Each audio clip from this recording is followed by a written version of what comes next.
नहीं 280 पे बात करेंगे तो वो, हाँ 280 पे करिए कल, वो अब उस पर कल बात करेंगे हम, नहीं इस पे नहीं कर जब आप कल तथ्य लेके आ जाएंगे। नहीं इस पे विषय नहीं रख रहा, बस मैं 280 पे इतना, अरे यार 280 पे बस मैं कह रहा हूँ सर, मैं जब हम कोई विषय रखते हैं तो सरकार में 2-3 मंत्री ऐसे हैं वो उठ के तू तड़ाक करते हैं। कल भी कपिल मिश्रा ने यहाँ तू तड़ाक करके हमें बोला, ये सम्मान नहीं करते और कोई नहीं, वो मैं देख लूंगा, आप अपना विषय रखिए। बदतमीजी करते हैं अध्यक्ष जी, आपके संज्ञान में आना चाहिए।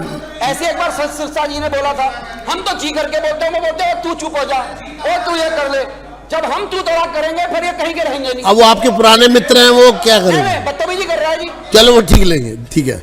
अच्छा आगे से सब लोग, यहाँ पर कोई भी सदस्य किसी को तू कहकर नहीं बोलेगा। कल भी ये नहीं आपका नहीं कह रहे हम, नहीं 1 मिनट, दोनों तरफ से बोल ही रहे हैं जी, दोनों तरफ से ये है। आप करेंगे जी करके चले बोलेंगे या चले तू तड़ाक करके बोलेंगे? चले कोई नहीं, सब आप करके ही बोलेंगे। शुरू करिए। अध्यक्ष जी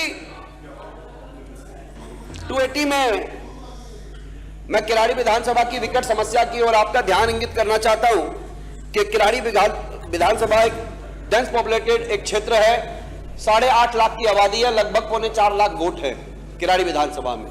106 अनाधिकृत कॉलोनियां हैं।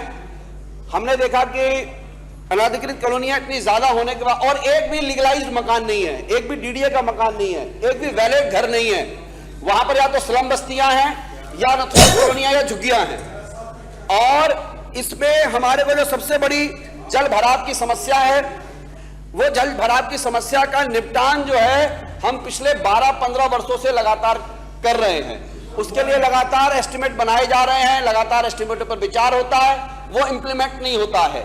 उसके बाद यहाँ पर एक बड़ा ड्रेनेज सिस्टम हम ऐसा बनाना चाहते हैं जिससे कि जल भराव की समस्या का समाधान हो, जिससे कि 4-5 विधानसभाओं को उस पर राहत मिलेगी, लेकिन वह भी अभी तक इंप्लीमेंट नहीं हो पाया है।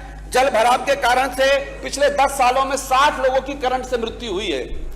ये सदन के संज्ञान में मैं लाना चाहता हूं और यह एक दर्दनाक और एक त्रासदीपूर्ण है। जल भराव के जो प्रमुख कारण है, अधूरी या बंद जो है ड्रेनेज सिस्टम है, नालों की नियमित सफाई नहीं होती, अवैध निर्माण और सड़क पर जो अतिक्रमण है वो इसका सबसे बड़ा कारण है। और जो खुले ट्रांसफार्मर जो जहां मर्जी सरकारी जमीन पर लगा दिए गए हैं, ट्रांसफार्मर मेन मुख्य सरकारी जमीनों पर लगाए गए, जिसके कारण से जितनी बड़ी बिजली की कंपनियां हैं, एनडीपीएल है, बीएसईएस है, इसने हजारों करोड़ की जमीन पर अवैध कब्जे कर लिए। इसके ऊपर इनका कोई पूछताछ करने वाला व्यक्ति नहीं है। यस, और तकनीकी विफलता, प्रशासनिक लापरवाही, योजनाओं के अभाव के कारण से हमारे यहाँ बाढ़ की स्थिति बनी हुई है। और सबसे बड़ी दिक्कत यह हो रही है, जितने लोगों की मृत्यु हुई है करंट से हमारे यहाँ पर, उनको आज तक मुआवजा भी पूर्ण रूप से नहीं दिया गया है, जिनको सरकार की तरफ से दिया जाना चाहिए था। और ऑटोमेटिक जो पंपिंग सिस्टम में लगाने की लगातार बात करता रहा हूं, उस पर भी कोई जिम्मेदारी पिछले 4-5 महीने से तो नहीं हो पा रही है। जिम्मेदार अधिकारी जो हैं उसके ऊपर कार्रवाई की जाए।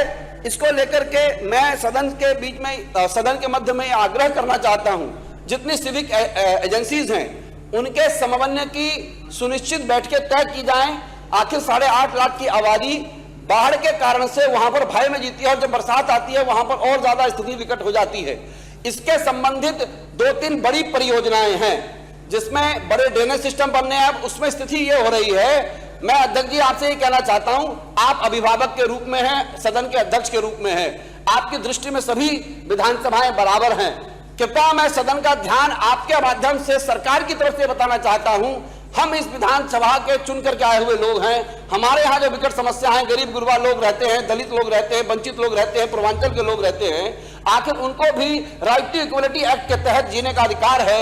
आपसे आग्रह है, सरकार के नुमाइंदे कारिंदे अगर उस पर ध्यान देंगे तो इनका इकबाल कायम रहेगा, अगर ध्यान नहीं देंगे तो हम लोग त्रासदीपूर्ण जीवन वहां जी रहे हैं, और सरकार इस पर ध्यान दे, ऐसा ही मेरा आपसे आग्रह है। धन्यवाद।